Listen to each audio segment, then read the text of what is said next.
Artyom. Artyom. Wake up, dear. Is he up yet? Artyom, the colonel wants you on the breach. See you later. Come on, wake up.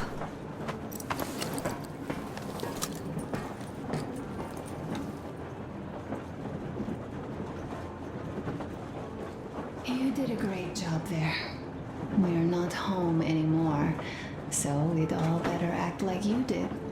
Smoothly. It's not like there's many of us humans left now. So I hope someday we will be able to trust others just because. Because they are people too. Am I bothering you? Sorry, I'm in a philosophical mood today. Stay here for a bit, Artyom.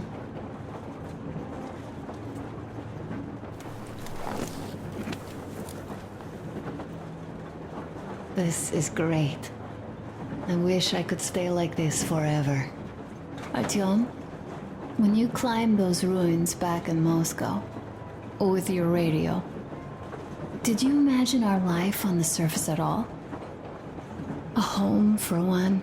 A place where we could live. A log cabin on the outskirts of a forest.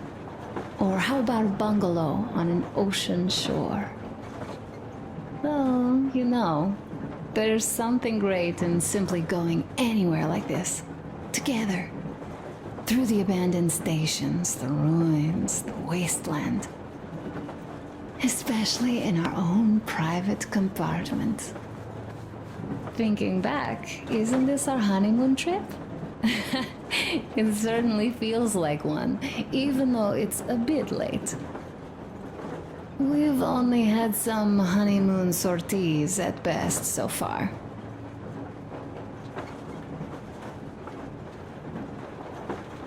You know, I had a talk with Katya.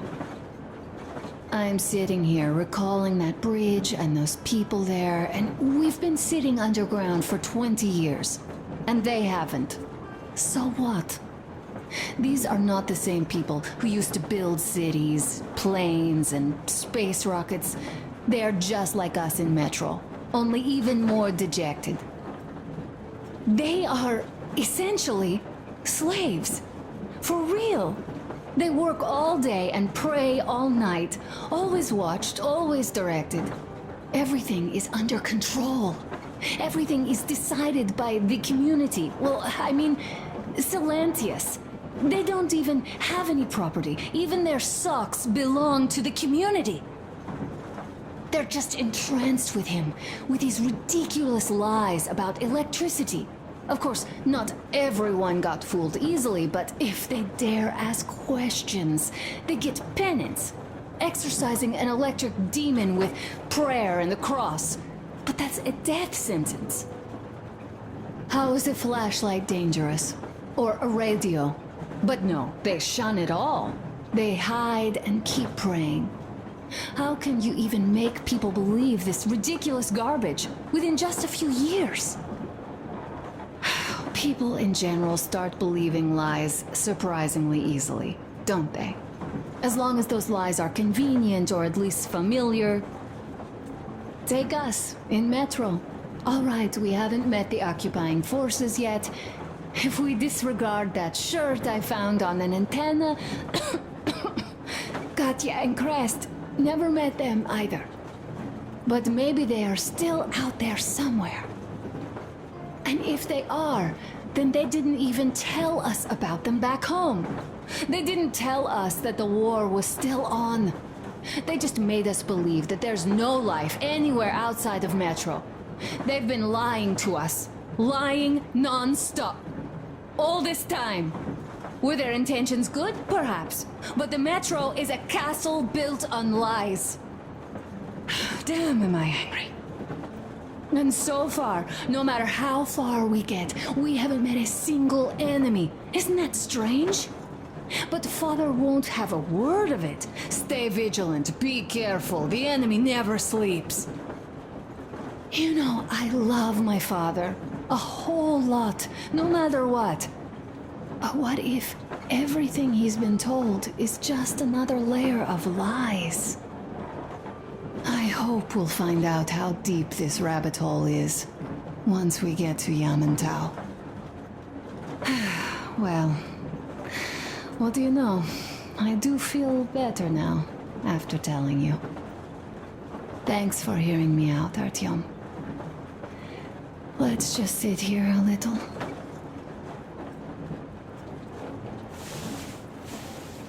All right, run along. Dad wanted something.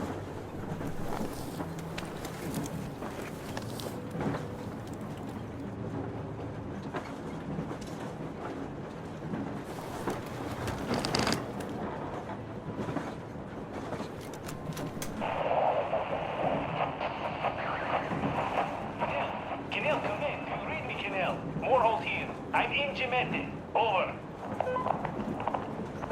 Kenel, come in. Kenel, over. That's just...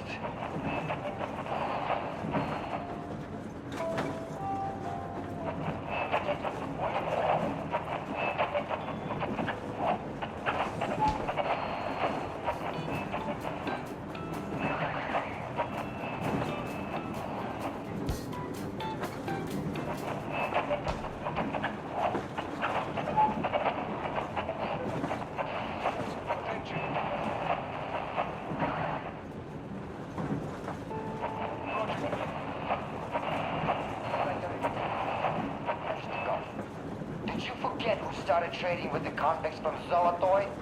Huh? Well, that was Zakhar's idea. And Zakhar is the man. He crossed Baikal. Alone. We'd sign on to anything he proposes at once. While Menshikov, they couldn't care less about. Aren't you getting too big in your head? You're so cool now that the relay gang is off your case? Don't fall off that high horse. Go to hell, man. All right. I can live with listening to Menshikov if you're so fond of him. Enough of that shit already. The important part is that Yakut is still around, and you guys are too. You're right. That is the important part. Well, give my regards to Menshikov. Over and out. You devil. Over and out.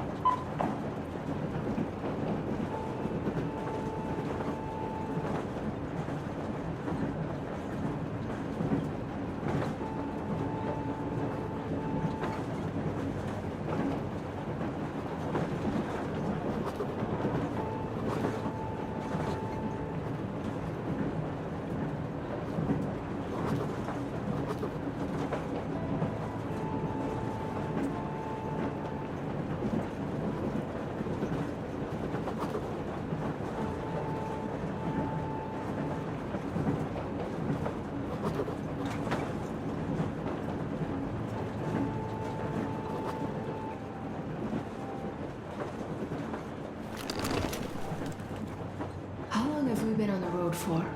I've been listening to the radio too. And there was not a single transmission about any occupying force. There's so much regular chatter. So many stories.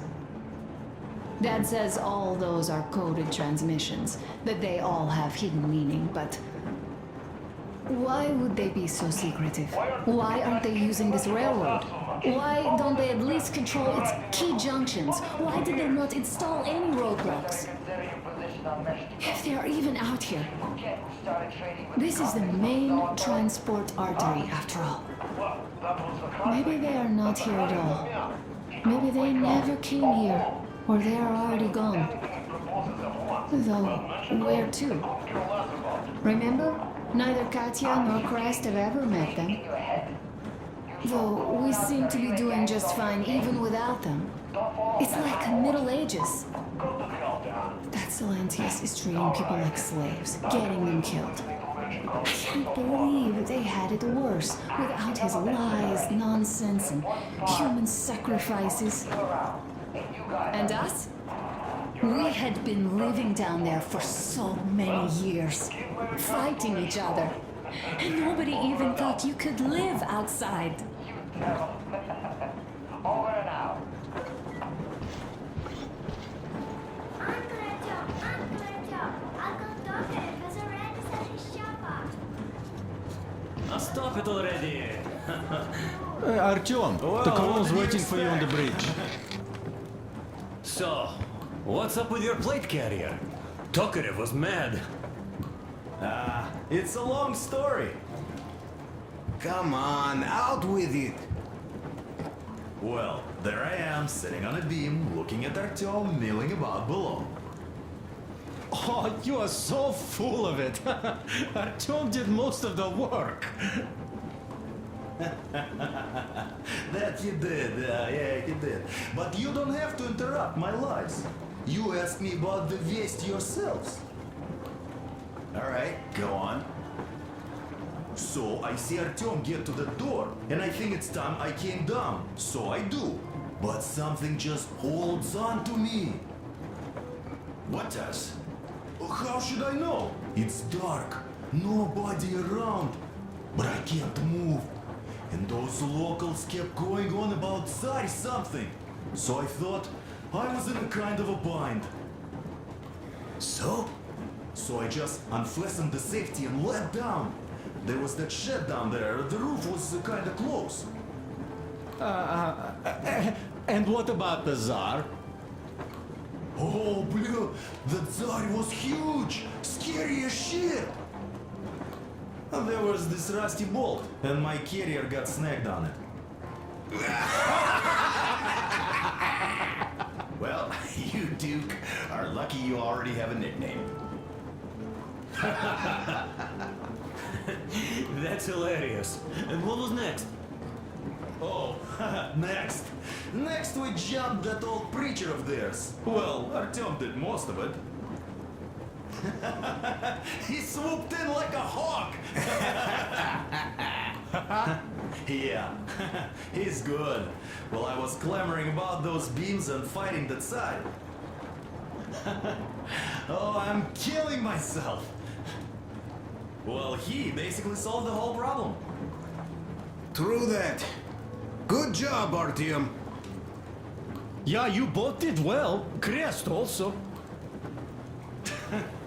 Sure, he did a swell job distracting those guards. I almost wet my pants with laughter when they started hauling that timber. He's an artist. Yeah, he's a great guy. You all came out on top of the game. And that calls for what? A drink. You nailed it. You truly are one of us now, Sam. Will you be joining us? Not now. I'll have some at dinner. Well, you'll have to catch up then.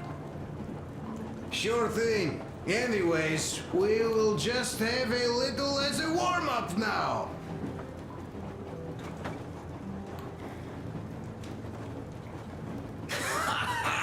Great!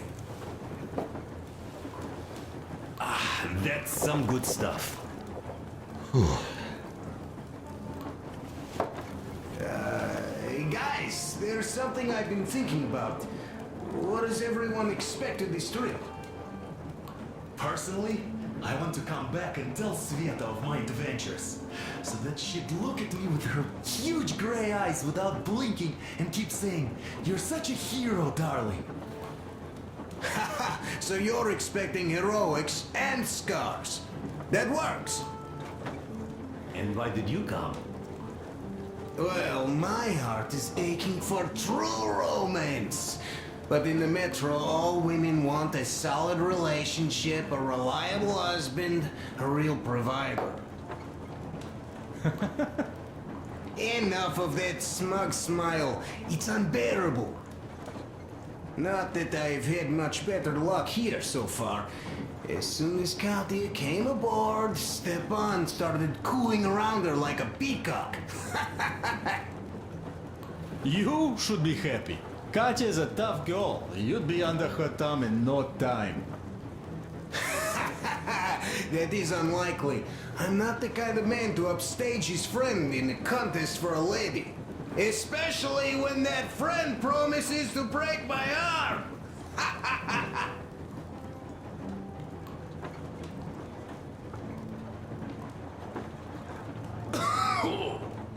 I'll catch my stroke of luck soon enough.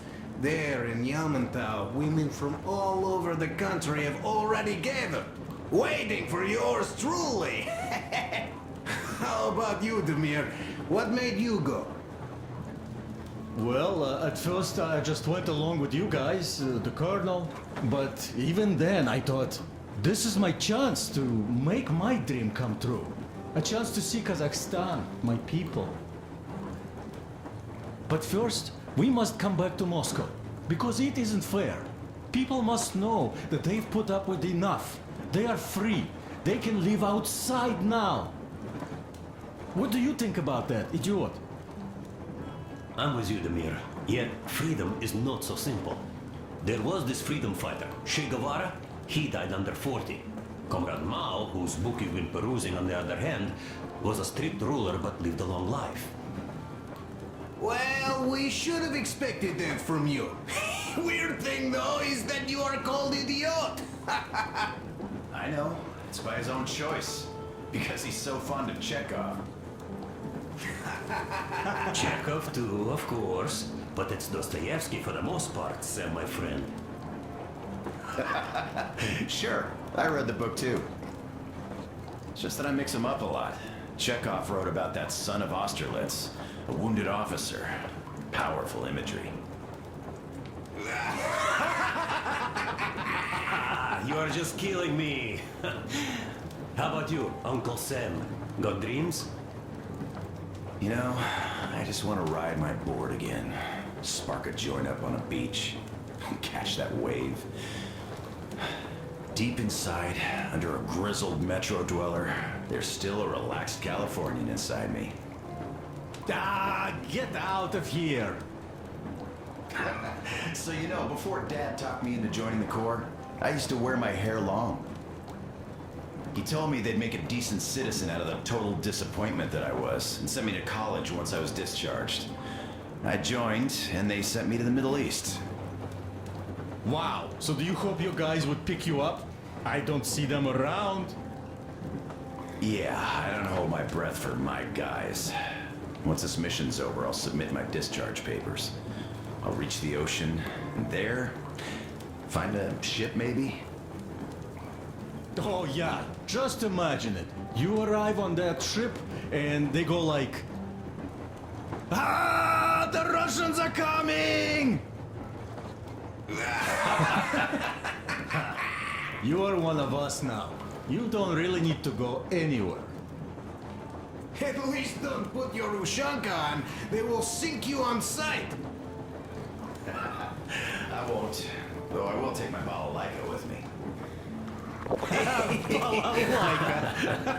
Well, who has any expectations for our reception at Yamantau? Well, your expectations, Alyosha, are quite obvious, huh? Scantily clad junior officer ladies unrolling the red carpet. Yeah, I'm a simple guy. How about you guys? Well, I hope they will answer a few questions. For example, if there is not a single American within hundreds of miles from Moscow, save for our friend Samuel here, why stay underground? I'd put it a bit differently. Did you, dearest High Command gentlemen, know that we in Moscow had to spend 20 years underground? Oh, by all means, you can ask those while I'm enjoying my briefing with the junior officer ladies, huh? I don't know. I'm in the mood for a road trip. Oh, we got ourselves a true traveler here. Yeah, we will have to live and see. You are right.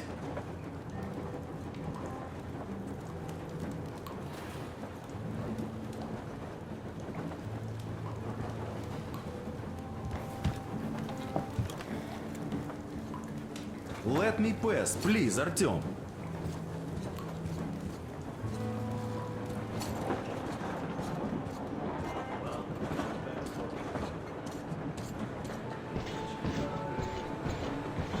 Hi, Artyom. Some other place? Fit for a king, I must say. And what do you think of this workbench, eh? Everything is within reach, yet there's so much space left. Most of the stuff you and the guys found outside and gave to me went into making this workshop happen. So thank you. We'll have to keep pitching in like this too. Looks like we're facing a long journey, and useful things like ammo or equipment don't grow on trees. Plus, the further from Moscow we get, the harder they'll probably be to get. So don't forget to collect all the materials you find to keep us going. There's so many things to do.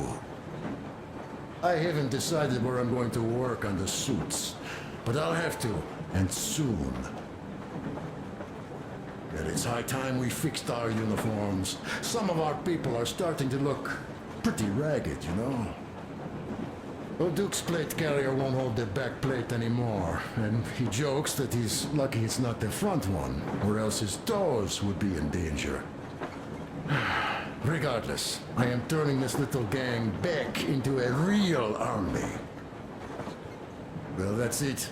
I bragged enough and won't waste any more of your time. The Colonel summoned you. Well, I have stuff to do too. You guys are fast to break gear, but none too expedient to fix it.